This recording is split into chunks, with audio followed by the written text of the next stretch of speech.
So part of beginning to get unstuck, you've got to decide that the behavior pattern that you have adopted doesn't work for you. You've got to change your strategies, and changing your strategy means reinventing your life. Life is hard. For every time you have a plan, a dream, an aspiration, or a goal, do you know what happens every time you have one of those? This thing comes along called life. Recreating you, and you have the power to do that. You can decide that you're going to change, that you're not going to be a wimp. You can decide that you're going to stand up to life. You can decide that I'm going to live each day as if it were my last. You have the power to make that decision. The definition of lunacy is to keep doing the same thing, expecting a different result. So why are you doing what doesn't work? It's never too late to begin again. No matter what has happened to you in your life, no matter what you've done or what's been done to you, it is never too late to press into a new beginning. In life, you will always be faced with a series of God-ordained opportunities, brilliantly disguised as problems and challenges. The enemies that you see today, you will see them no more. No weapon formed against you shall be able to prosper. I'm tired of doing what I used to do. If I always do what I've always done, I'll always be where I've always been. I'm going to throw it behind me. Letting go of what lies behind. We've all got a past. Thank God we've all got a future. Don't you believe that lie that it's too late for you. Refuse to be trapped in the past. You can't change the past, but you can interpret. You can reinterpret how you see it. For years, I was going around with a heavy load on my shoulders, feeling bad because I was adopted. You weren't given away less, you were chosen with love. Same circumstances, same event, but reinterpreted. An interpretation that empowers me. Am I making sense to you? You can start heading in the right direction by having a brand new attitude toward life. You're hurting yourself if you're living an isolated, lonely life and living in fear of ever being involved with anybody. But you know, you really only have two choices. You can live your life disappointed, or you can have a new beginning. That's the only option. So when you begin to look at your past, give an interpretation that empowers you. That's where I used to be. That's not where I am now. I'm growing. There are people and opportunities that were ordained for your past that are not ordained for your future. They were right for a season, but that season can come to an end. The key is how we handle the closed doors, how you handle the people that treated you wrong. Sometimes, instead of kissing them goodbye, we smack them goodbye.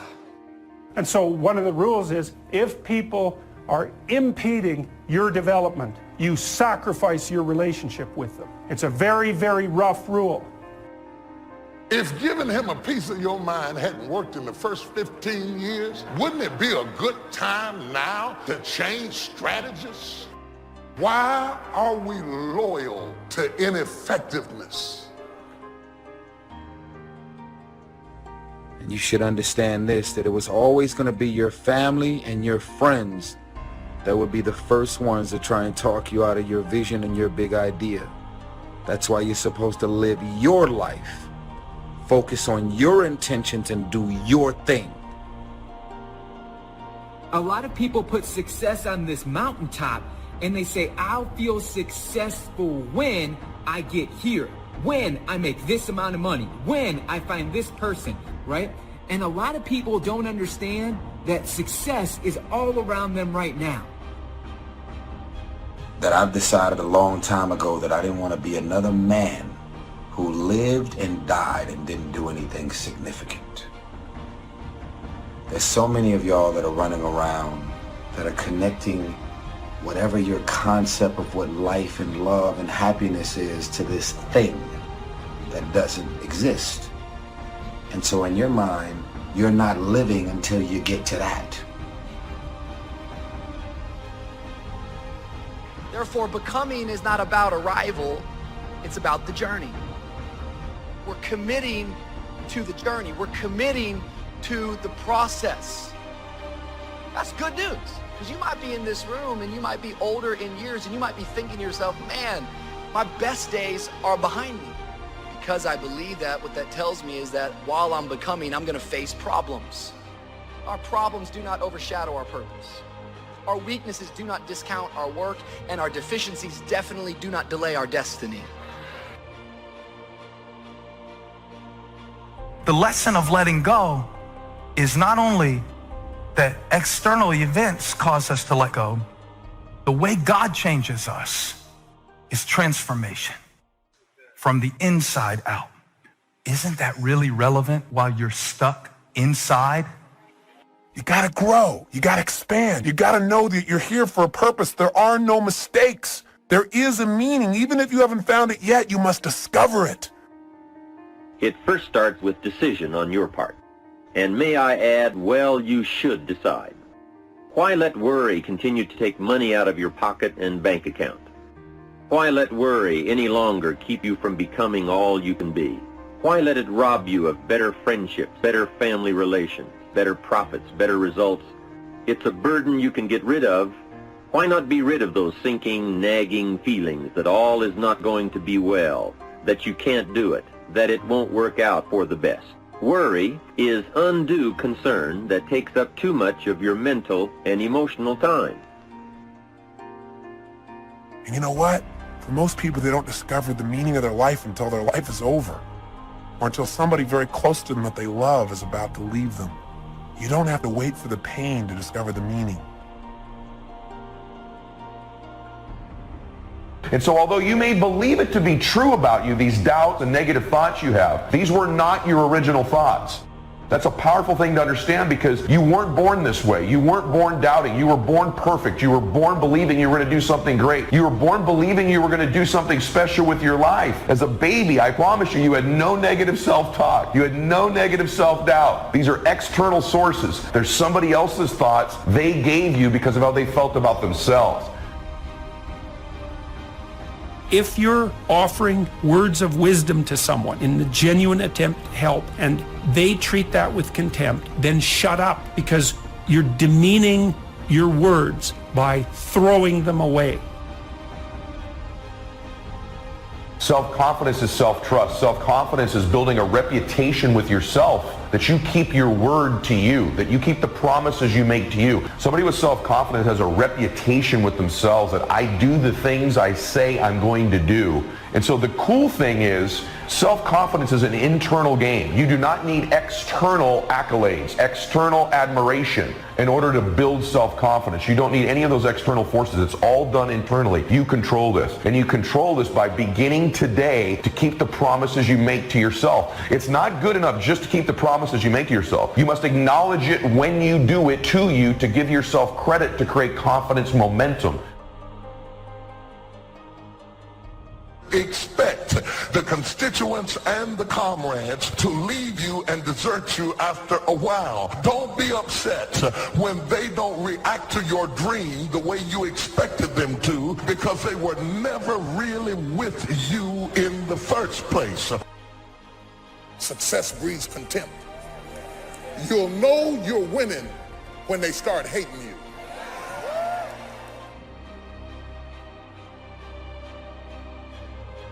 Because if you're not facing resistance, maybe it's an indication that you're going in the same direction as your enemy. If nobody's hating you over it, it's not big enough. You'll know it's big enough when they start hating you for it. And nothing you do satisfies them. And nothing you do calms them down. That's a sign that you're getting ready to get in a net-breaking blessing. You see, writing about events and circumstances that occur helps you to clarify exactly what is happening. When we describe life to ourselves only in our minds, our imaginations tend to feed false or distorted information about how things are, positive or negative. When we describe a situation in writing, however, we become more factual, more accurate, and certainly more realistic. Then, as we reread what we have written, we create a new picture in our minds to replace the distorted picture we have been working with. And once we finally see things as they are, rather than as we think they are, we can then see our way clear to make them better.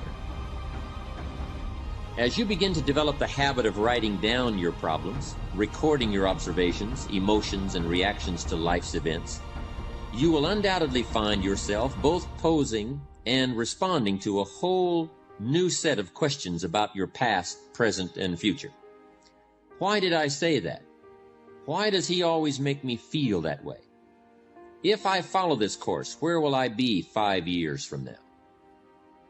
As you begin to both ask and answer yourself on paper, you will be amazed at the incredible leaps in personal understanding and self-awareness you will experience. And remember, any positive change which occurs within you will ultimately manifest itself in a positive result outside of you, in your social or professional world, your attitude, your bank account, your habits, and even your appearance. Writing in your journal is one of the best ways I know of to develop more effective communication skills.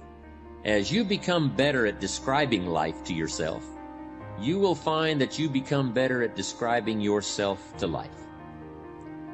Put into more practical terms, as you become better at saying what you really want and how you really feel to yourself, you will be able to better express yourself and your feelings to others, and in return, better able to understand what others are really feeling and really saying to you. Do you define yourself by your emotions? Do you define yourself by your status? Do you define yourself by your lowest point? Do you define yourself by your highest achievement? All of that is dangerous. Because the moment you start believing that you are what you do or you are what you went through, there's a bleeding on the inside that happens when your sense of self-worth flows from what you do and what you go through. Write about a current dilemma you are facing. Perhaps it is a personal problem, a business matter, a family issue, or a financial problem. Whatever it is, take the time to capture it on paper the way it really is. But remember, writing out the problem is only the first step to creative problem solving and effective decision making. The next step is to carefully analyze what you have written. Here are some of the key things to look for.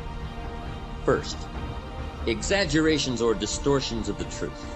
Are you really telling it like it is? Take another look. Perhaps your concern is making it seem worse than it is, or your enthusiasm is making it seem better than it is. Second, a tendency to blame circumstances or someone else for your problem instead of seeing yourself as the cause. You see, most of our difficulties are the result of either failing to do what we could have done or in doing in haste what we should never have done. Third, a tendency to expect circumstances, or still worse, other people to change in order for your problem to be solved. Let me remind you one more time that things get better when you get better. Passive hope never has and never will improve human circumstances. And finally, look closely for weak points in the obstacle where you might attack to bring that obstacle to its knees. It usually doesn't take much more than a few minor adjustments in either our attitude or our action plan to solve a major problem. Essentially, you must learn to view your problems like a scientist who puts tiny organisms on a slide. Examine your circumstances through the lens of the microscope of truth to see their real nature, their real perimeters, and their real composition. And two, as you examine your problem, do as any scientist would do, record your observations. You see, as you continue to refine your statement of the problem, of the way it really is, you will begin to move closer to the solution. And speaking of solutions, be sure to record the ultimate conclusion to your dilemma. If it worked well, then it is worth remembering.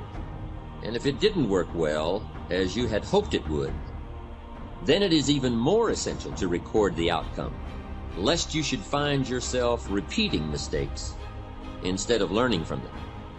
Mistakes in judgment are nothing to be ashamed of. Surely most of our personal growth comes as a result of our errors.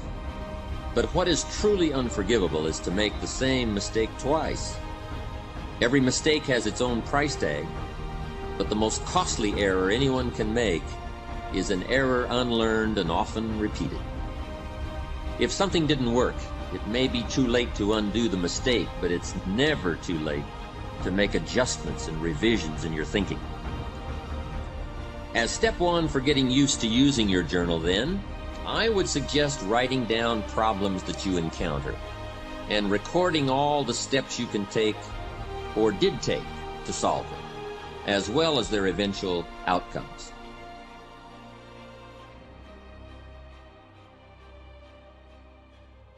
Need a little pick-me-up today? Welcome to the new Fresh Motivation app, where you'll find daily motivation, daily quotes. Listen to your favorite speeches in the background or with a black screen, so nothing interrupts your motivational moment, where you can create your personal profile, create playlists of your favorite speeches and quotes, add personal notes, and start setting goals. Fresh Motivation, the home of motivation. Get it now for free on Google Play.